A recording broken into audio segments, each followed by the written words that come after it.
And welcome back to the hot stage, where the Central European Rally is very much in the history books. But what a rally. It's totally potentially messed up the championship for a few people, unless your name is Elfyn Evans and maybe Rovanperä. Albeit it's not completely over for Seb. Ott, I think, is holding on by mere fingernails. Neuville has completely fallen off, and we'll get into all of that. But first of all, congratulations to Kalle Rovanperä. The guy's retiring, and he's not even 30 yet. And yeah, he wins the rally. We did say he's going to be dangerous in our preview, and we were right. He won the rally. And what a battle he had initially between him and a certain Ogier.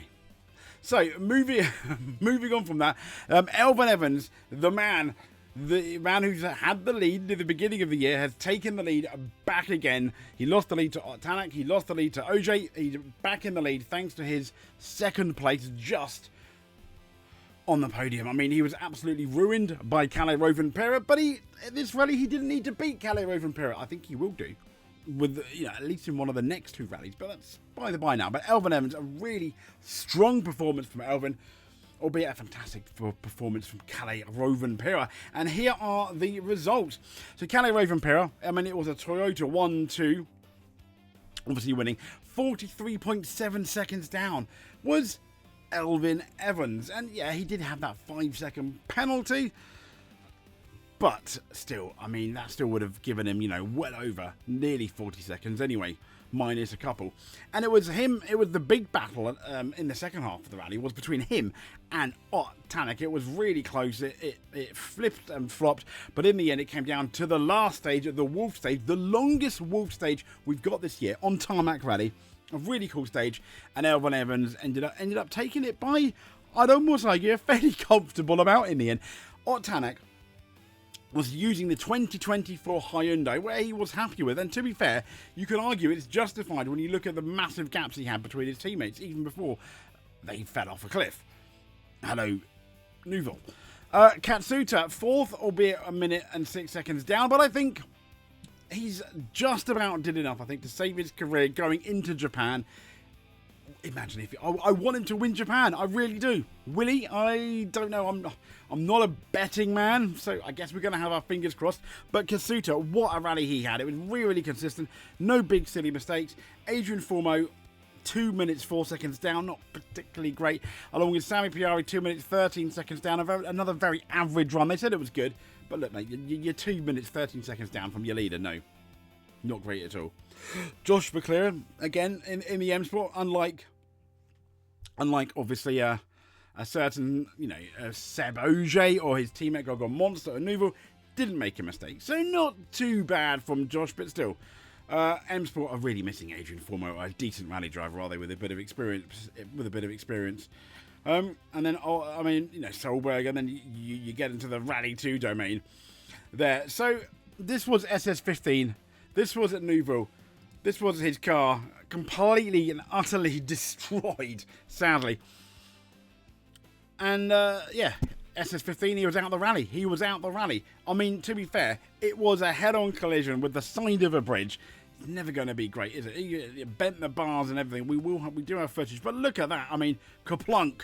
It's not good, is it? And what I thought was interesting is the other Hyundai seemed to have an issue there, along of not as bad as Neuville, but even Ott Tanak came out and said, yeah, I had I made a big mistake which cost him potentially 4 or 5 seconds. Indeed, the gap in the end he had to Elfyn Evans, and I don't know what was going on with the Hyundais. I mean, look at it. The once beautiful cars become mulch at the front, and this. I mean, if you look at this, look, the bonnet's falling off. It's just hanging off by the wires and everything. It's just not good at all. This was the footage. Look at that.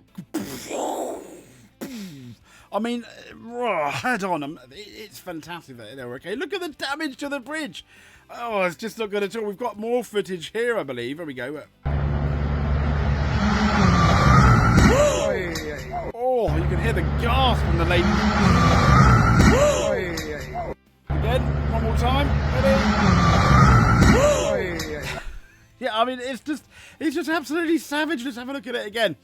On the other side, obviously he's dripping. The stage ended up being closed, which ironically gave Seb Ogier a big advantage because he had already gone through.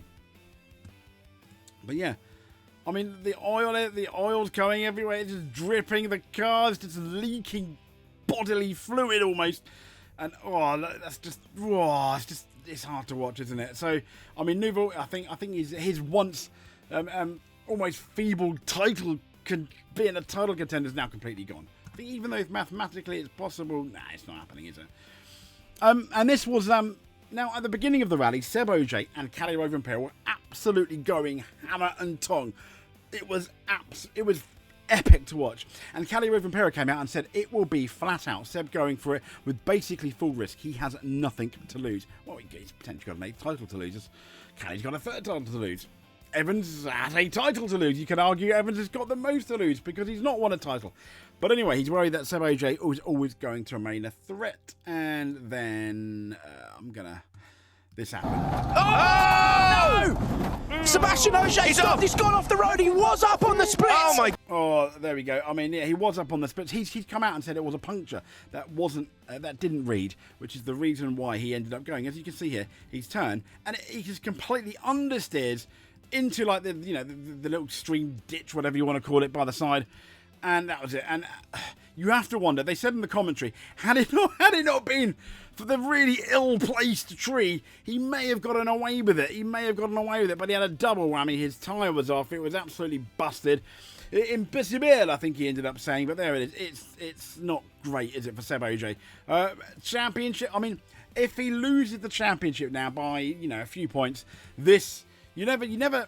I know you can never lose the championship in a round. It's over the season. And to be fair, the fact that he has been part-time is absolutely amazing. Now he's full-time, but at the beginning he was part-time. He had a part-time schedule. And the fact that he remained in contention for the championship was amazing. He's still very much in contention. But if he looks back to one moment that lost him the championship, if he doesn't win, it's probably going to be this. I mean, unlike Ogier, having said that, it's not that unlike him. We'll get into that in a sec. But yeah, this is another view of the crash, I believe. There we go. Knows it. I'm just going to turn that off. He goes off there and smacks into the tree. You can see him. Well, it's gone wide. He hits the tree. Yeah, and I mean, it's completely over at this point.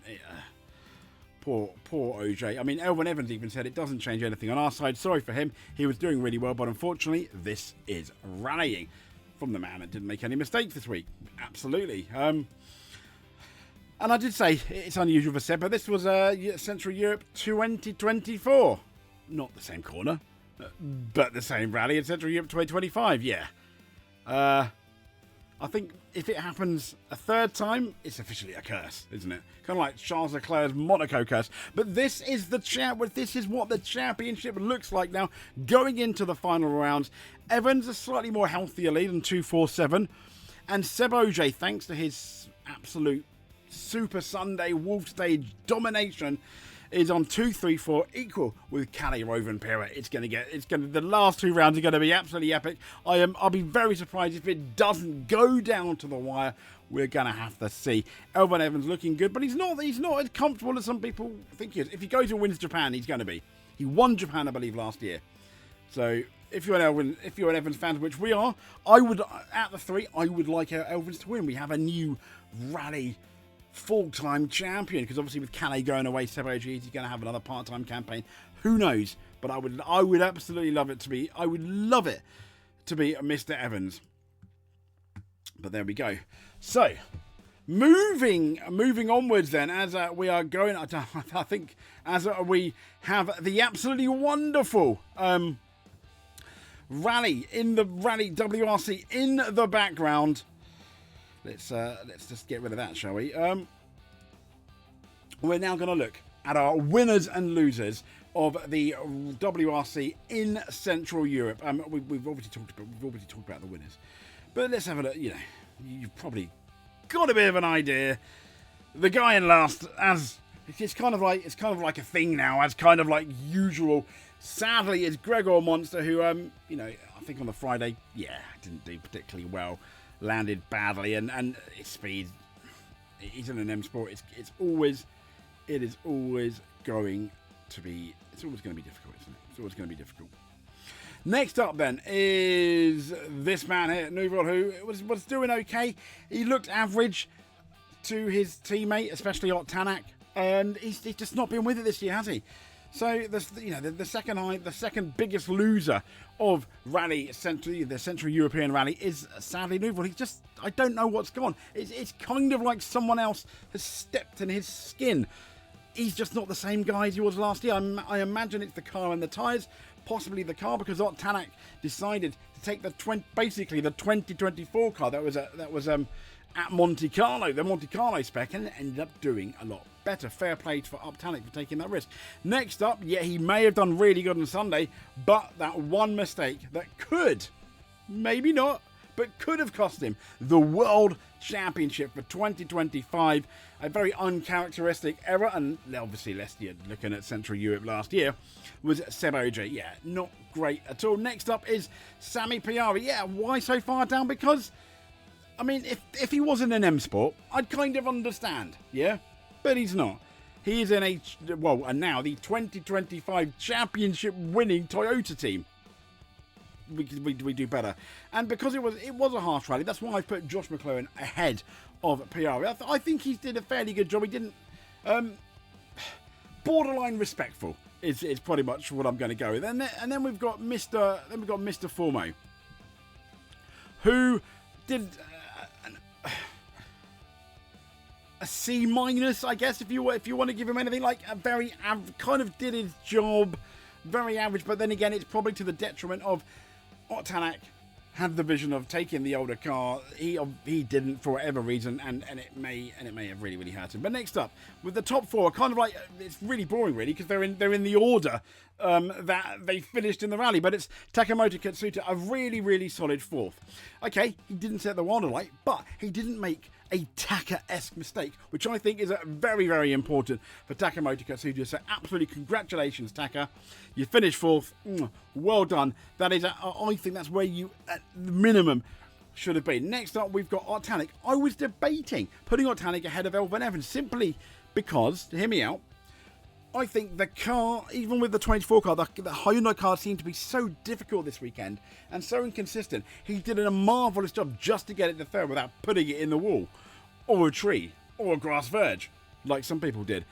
So he just misses out on our podium spot, so to speak.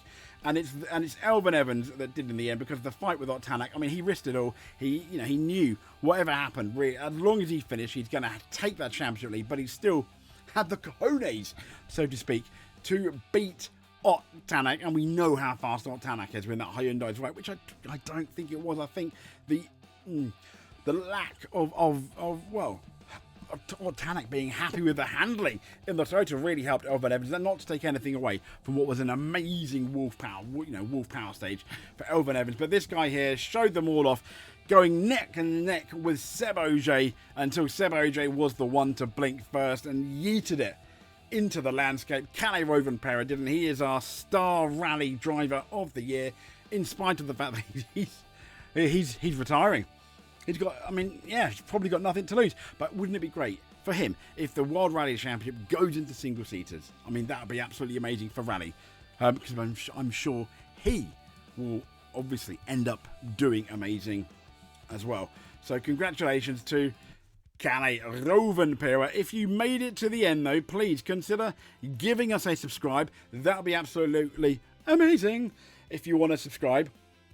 You just clicking on this video, though, is more than enough for us. But until then, we'll speak to you soon. Thank you very much for watching, but above all else, stay safe.